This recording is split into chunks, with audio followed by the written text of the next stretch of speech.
On a cool spring evening in April 2006 in the city of Columbus, Ohio, Brian Shaffer, a medical student, was looking forward to a well-earned break.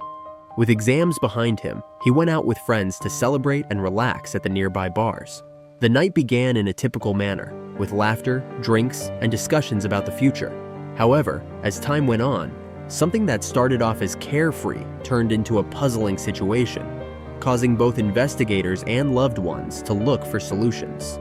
Upon entering a packed bar, Brian Shaffer mysteriously disappeared and was never found. What happened with Brian Shaffer that evening? How can a young man vanish without a single clue in a bustling city? And most importantly, will his family ever find the closure they desperately seek? So grab yourself a cup of courage as we explore the haunting disappearance of Brian Shaffer, a mystery that has left investigators and internet sleuths questioning every shadow in Columbus, Ohio.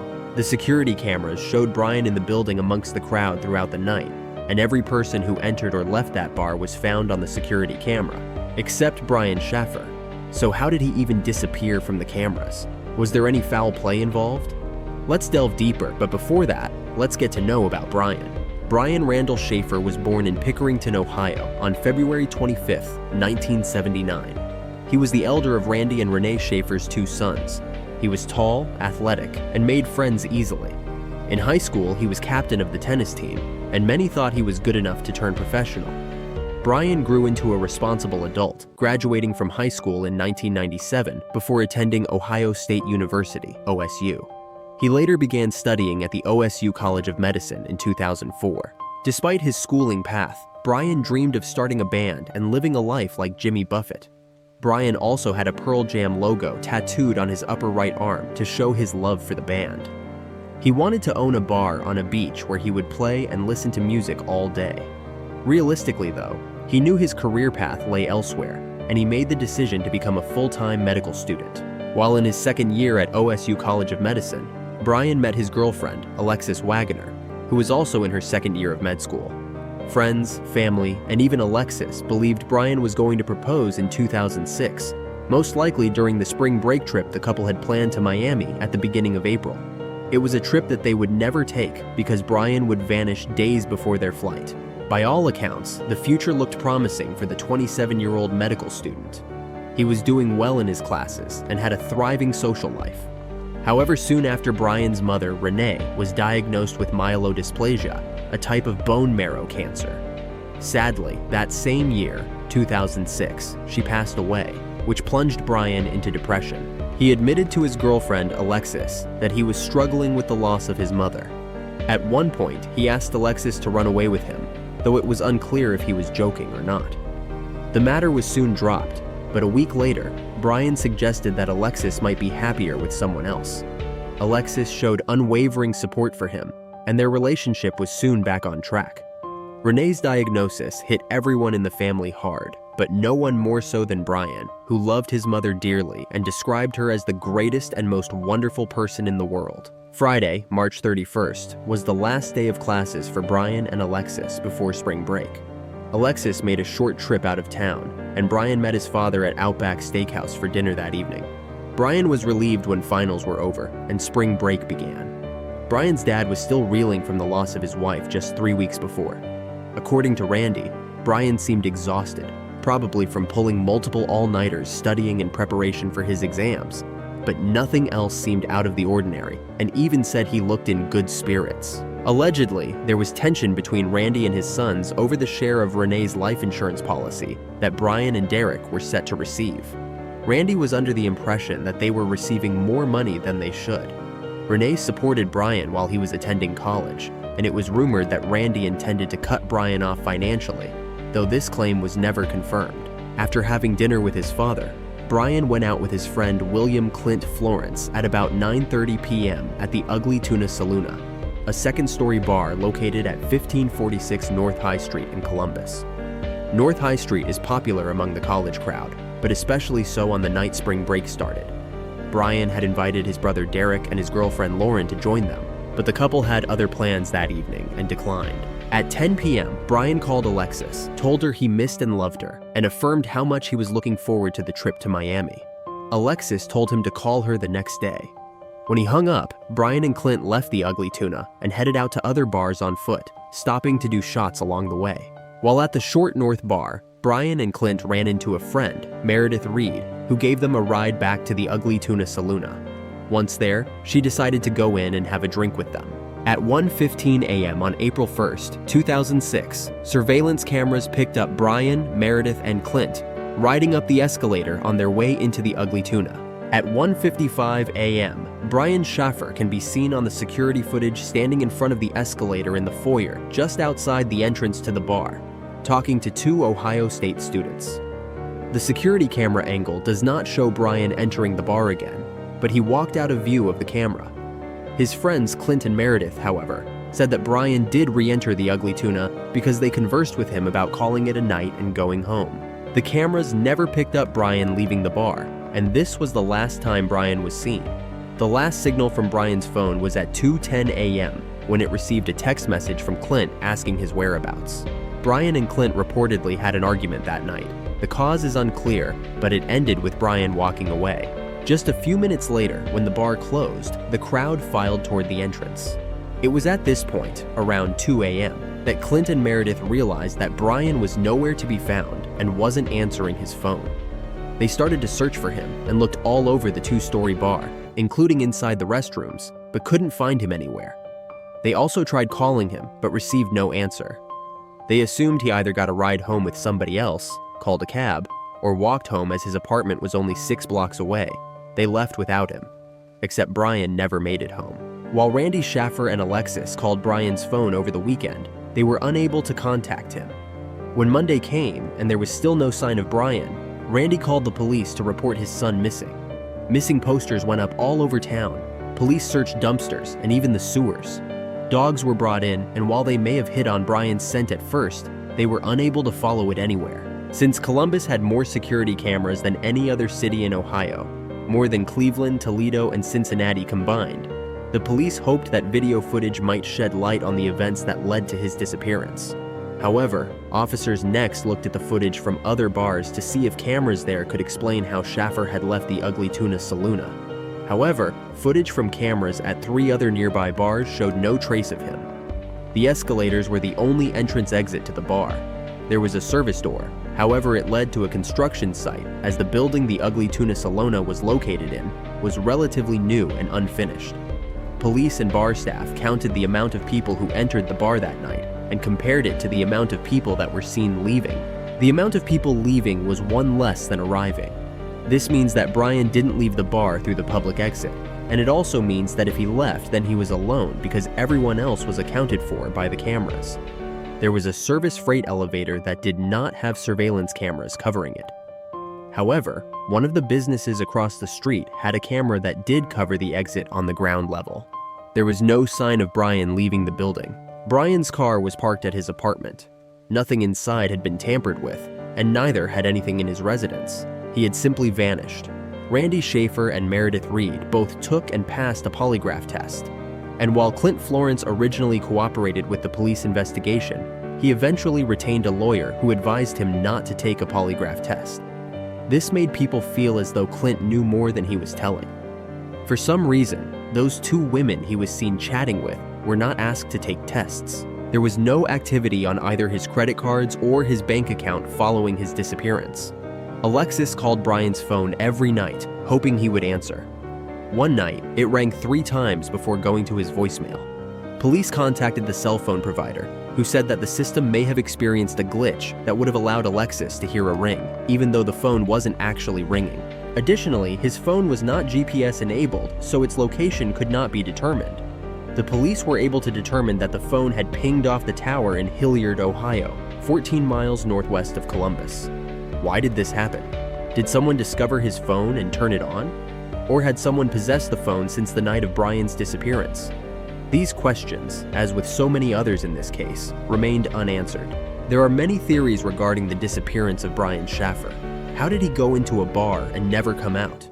The police theorized that Brian could have planned his disappearance and changed clothes or put on a hat so as not to be recognized when leaving the bar on the surveillance footage. But why?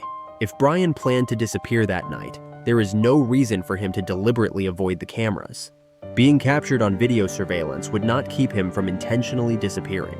"I don't think he is alive. I can't imagine he would have just done that," said Alexis, when asked whether she believed her boyfriend would have elected to leave his old life behind. Aside from a planned disappearance, there is the theory that Brian committed suicide.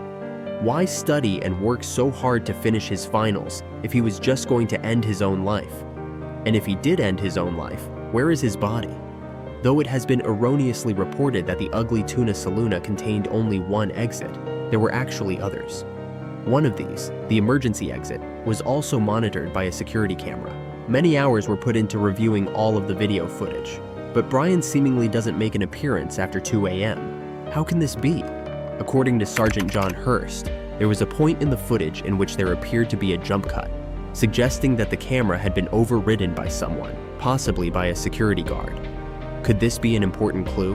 However, Sergeant Hurst also said that there was an employee stationed at the emergency exit that night. During an interview, this individual said that no one attempted to use that particular exit on the night in question. A third theory suggests that Brian was the victim of foul play.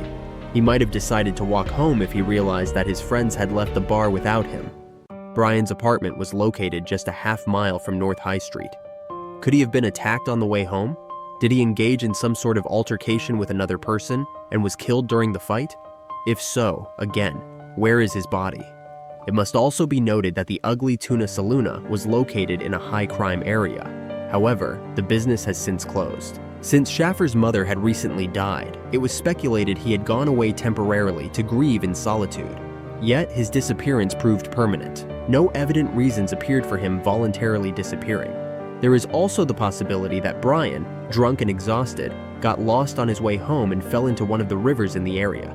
There is also the possibility that he accidentally fell into a trash dumpster. The dumpsters were searched, but had they already been emptied before the police got to them? The last theory is that Brian never left the bar. Some believe he died in the Ugly Tuna, either by accident or possibly murdered, and then hidden somewhere within the building. It is not unheard of for people to fall down elevator shafts or, in other cases, wander up to the roof and drown in the water tank. But the building was thoroughly searched by the police and the cadaver dogs. One theory is that Brian somehow left the building through a window or an emergency exit in the back of the building that emptied out onto a construction site, where he eventually died and was then accidentally covered by building materials. Why Brian would feel the need to leave the building using anything other than the front exit is anybody's guess. Hilliard, Ohio is only about a 20-minute drive from where Brian was last seen. The cell phone tower and the town of Hilliard are surrounded by cornfields and several bodies of water. If there has been a search of the area surrounding Hilliard, it has yet to be made public. Interestingly, Sergeant Hurst also stated that Brian's scent was tracked to a nearby Wendy's parking lot.